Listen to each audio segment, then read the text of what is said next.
ఛానల్ని లైక్ చేసి సబ్స్క్రైబ్ చేయండి, షేర్ చేయండి.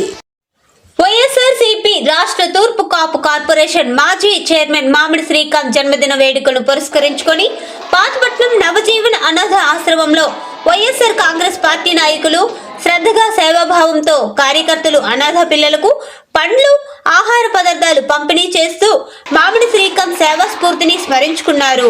బాధలో ఉన్న వారికి తోడుగా నిలవడం, సమాజం పట్ల బాధ్యతగా వ్యవహరించడం అనే విలువలను పార్టీ నాయకులు పునరుద్ఘాటించారు. ఈ సందర్భంగా ఆశ్రమం పిల్లలతో కేక్ కట్ చేసి వారి ఆనందాన్ని పంచుకున్నారు. జన్మదిన వేడుకలు సేవా కార్యక్రమాలతో సాగిపోవడం నవజీవన్ అనాథాశ్రమం సిబ్బంది మరియు పిల్లలు నాయకులకు మామిడి శ్రీకాంత్ కి కృతజ్ఞతలు తెలిపారు. Happy birthday